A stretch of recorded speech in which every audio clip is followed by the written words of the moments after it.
Pam had a good heart emotionally, but it was failing her physically.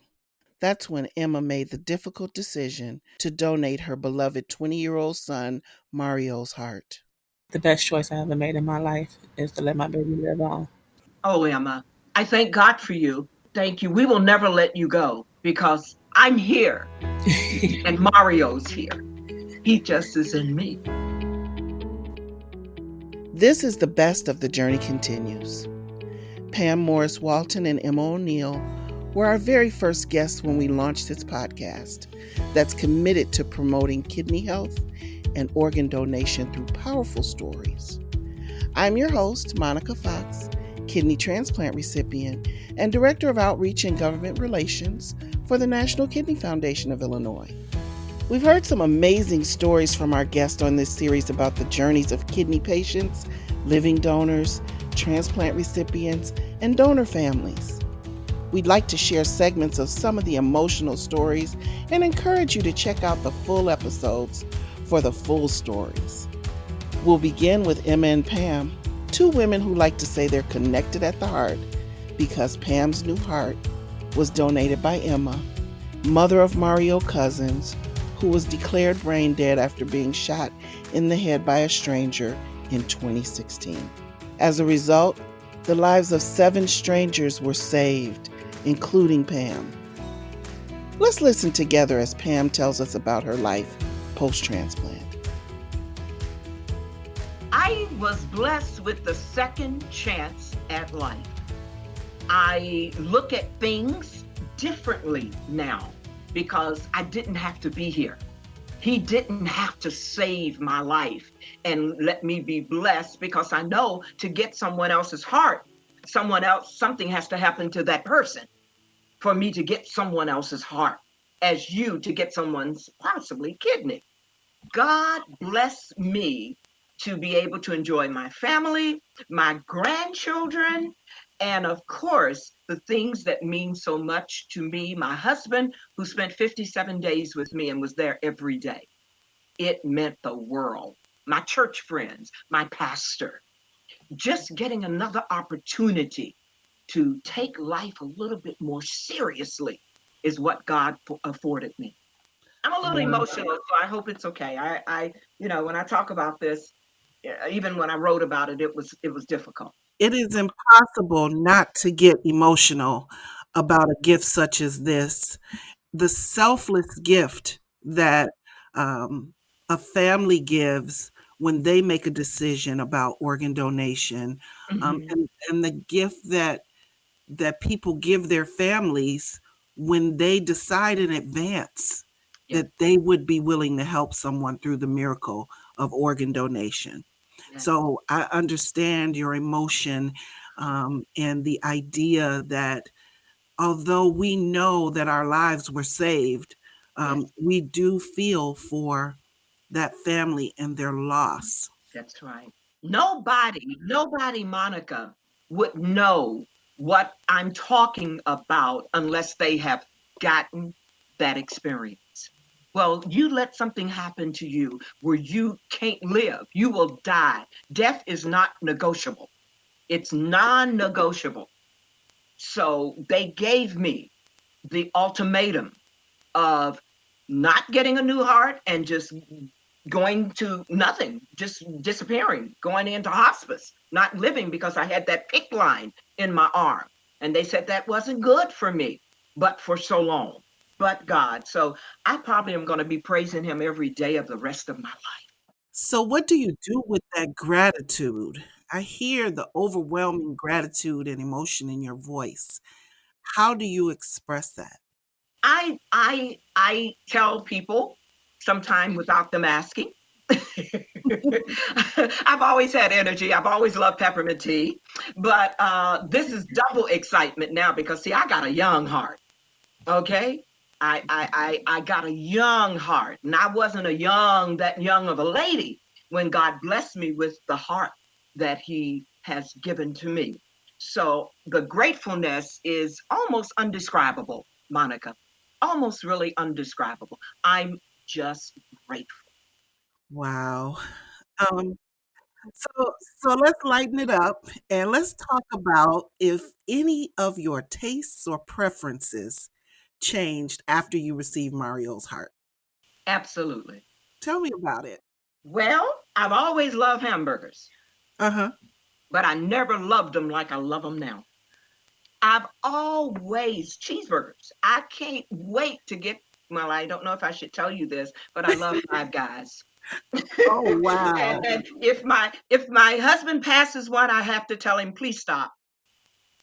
I have to do that. I love cereal. I can't eat enough Frosted Flakes, and I never really cared about them that much. I'd eat them every now and then, but I found out that he loved them. And I eat fruit, fresh fruit. I could eat a whole watermelon. Wow. I never, I could eat slices before, but I have a thirst for that. I will eat a bowl of cereal at night. And Mario influenced this? Yes, yes, he did. Because when I did, when we met and got a chance to meet and talk, and I asked her, I said, "Did Mario like cheeseburgers? Did he like cereal?" She said, "Yes." She said, "Oh," and then you should have seen the emotion on her face. It was like, "Oh, my baby, my baby. That, Wow. that's my baby. That's my baby." And then together we said fruit. Together those words came out. And I said, and she said, "There's something else he loved." And together we said fruit. I said, "Yes, I can't get enough fruit. I mean, I can eat blueberries and strawberries and raspberries without stopping." And never had that urge to do that before in my life. It was okay. I would eat, if they're serving it or something, but now I cannot get enough of it. And when I tell you about cornflakes, I'm sorry, Frosted Flakes, Hmm. I will eat them for lunch, breakfast, and dinner. And my husband said, "Are you okay?" I said, "Yes, we fine." Jacqueline Burgess-Bishop is someone who knows how to serve the community. And I'm someone who knows how to serve her because she's my boss, the CEO of the National Kidney Foundation of Illinois. But she also has a personal connection to kidney disease. I recall as a child growing up, my mom would tell me about her mother who died when she was 14 years old. And at that point, we know that my grandmother, my maternal grandmother, passed away as a result of kidney disease. So, in the case of many individuals that have an opportunity to meet their grandparents, meet their grandmother, have a wonderful relationship, I never had that opportunity. And for me, that's personal. And the opportunity to change the trajectory on kidney disease is also very personal. Thank you for sharing that personal insight. So, Jackie, you have a background in healthcare. Can you tell us what makes NKFI necessary? What makes NKFI necessary is the fact that 1 in 3 American adults are at risk for kidney disease and are not even aware of it. The other factor that makes NKFI necessary is the opportunity to engage with individuals, caregivers, donors, recipients, persons that are currently in different stages of kidney disease, those receiving hemodialysis, peritoneal dialysis, dialysis at home, the range of impact that we can have in educating and providing additional free services makes a very profound difference. With NKFI, we look at the entire continuum from prevention all the way through, we would say, transplant and post transplant, with the goal of truly having an impact on the lives of persons impacted by kidney disease. So, with NKFI and the outreach that we're able to provide, the information we're able to provide, the research that we help to fund, and the advocacy, it provides a platform. We provide a platform and we provide a voice for those that may not have a voice. And we provide a platform for information for those that may not even be aware. And Jackie, what are the programs that NKFI has in place with regard to prevention? So our prevention programs relate to, for example, kidneys in the kitchen. What that help to do is prevent the progression of the disease. Our Living with Kidney Disease and Transplantation program has the living with component of it. There also, during the programmatic curriculum, we definitely address prevention, diet, nutrition, exercise, and I would say our premier area as we look at prevention and early detection is through the Kidney Mobile, where we go throughout the state of Illinois and perform kidney disease screenings. And based on the results, we direct or encourage those that have been screened to contact their primary care provider. And more importantly, we follow up in terms of seeing what's that contact made. Veterans spend years fighting for their country, and many come out fighting injuries, mental and chronic illnesses, such as Daronta Briggs, kidney transplant recipient, Gulf War veteran, and CEO of Veterans Transplantation Association. The mission of Veteran Transplantation Association is to provide resources for those veterans in need of a transplant or dealing with some type of disease that can lead to a transplant, where we give them the educational material to educate them on the process of what they're dealing with. Because I wanted them to have the information that I did not have. The benefits from the Department of Veteran Affairs and different organizations that VTA, that we basically have some form of partnership, and we work together to do things in the community to educate those veterans and non-veterans. That's just wonderful. You know, just listening to your journey, it's obvious that there are lots of holes along the way, lots of places where you had to push forward for yourself and, like you said, advocate for yourself. And many people don't have that initiative.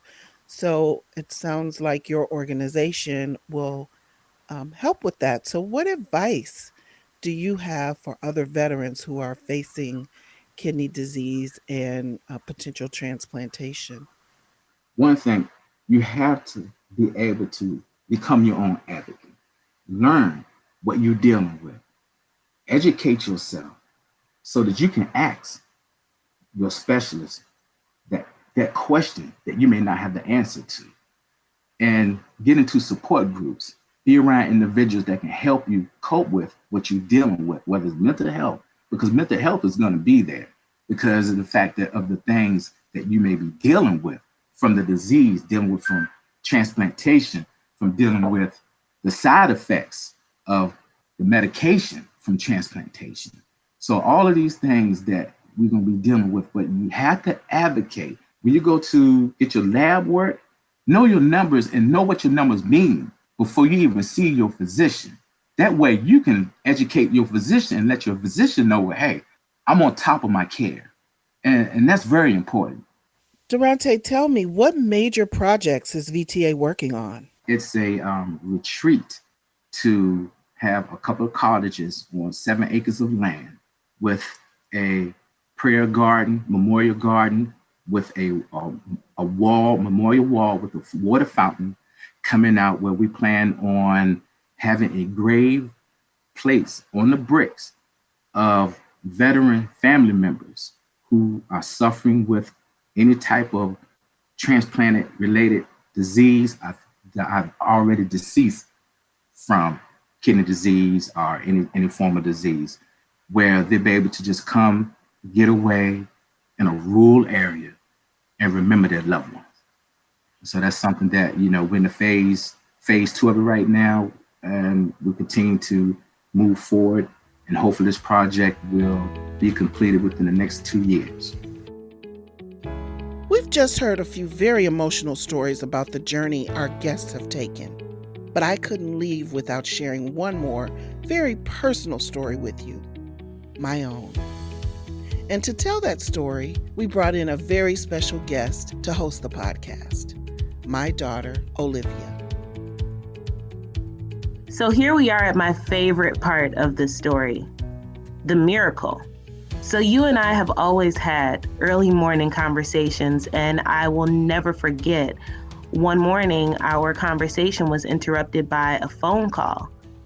Can you tell me about, or at least remind me about what this phone call was like for you and what it was about? Yes, so I remember vividly it was about 7 a.m. on a Monday morning, and we were chatting and my phone rang, and I recognized the name that came on over my phone, but it wasn't someone who I talked to regularly that would usually call at that hour of the morning. It was one of my sort of distant relatives who had offered to be a living donor for me at one point, but that didn't work out. And she called and she shared a story about a family friend of hers whose uncle had been injured in an accident and they were preparing to donate his organs. And she asked me if I was still waiting for a kidney, and I told her yes. And she asked if she could give them my name and number. And in that moment, my heart stopped and I thought, oh my God, could this be it? Could this be the time that my gift is coming? So I gave her permission to give them my name and number. And I hung up and I was stunned. And you said, who was that? What happened?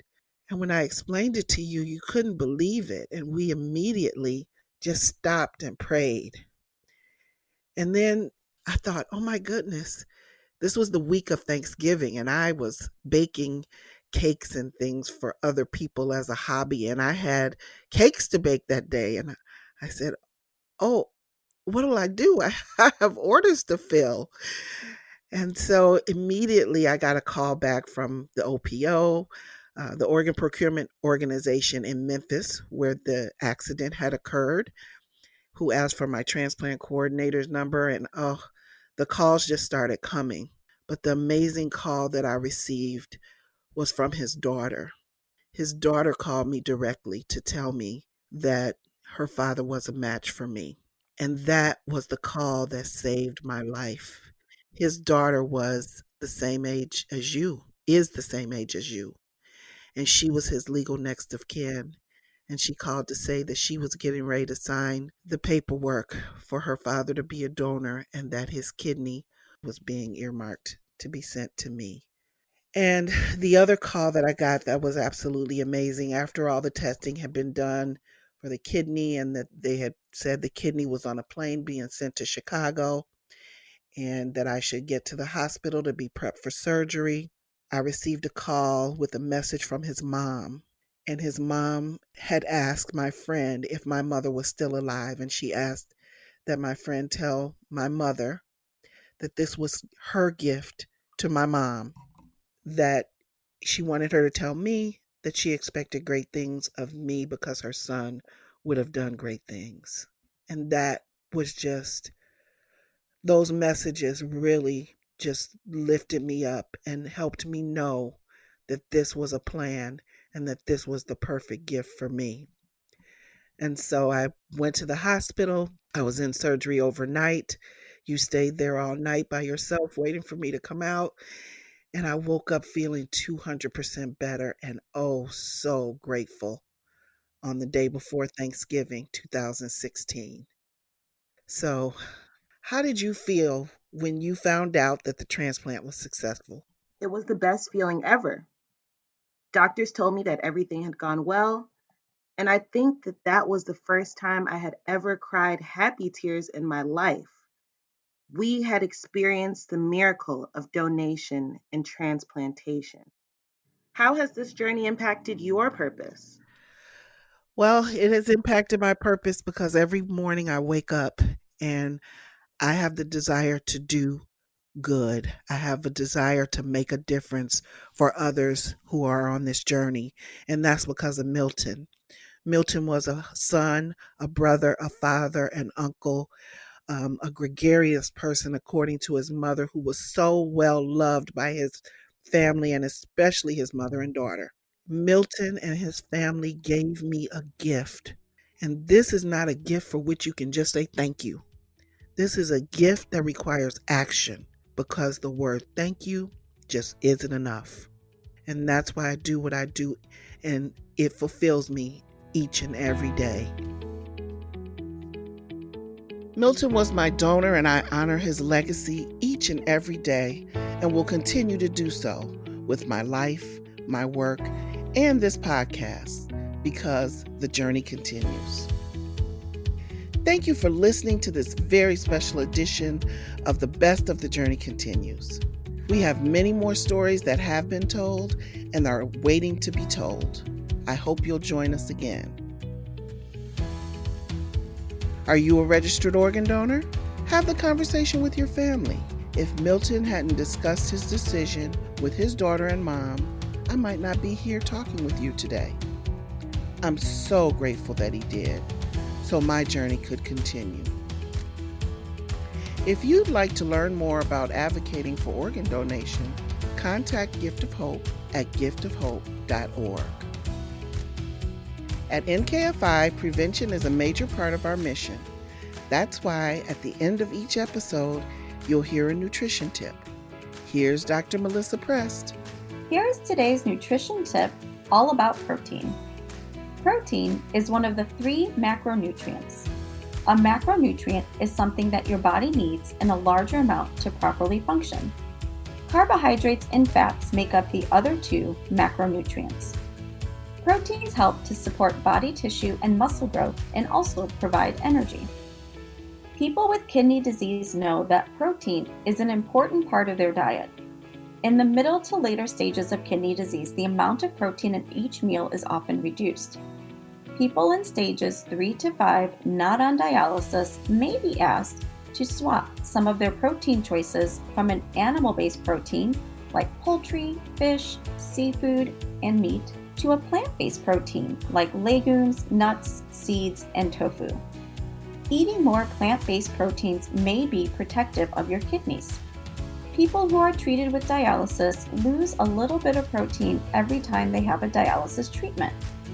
So people treated with dialysis need to replace protein lost and will have to eat more protein in a day than someone who is not on dialysis. Once someone receives a kidney transplant, protein needs are generally the same as someone who does not have kidney disease. So what's the serving size of protein? If you're someone in the earlier stages of CKD, not on dialysis, you can estimate it by using the palm of your hand. Someone with a larger palm of their hand would go with about half of the palm.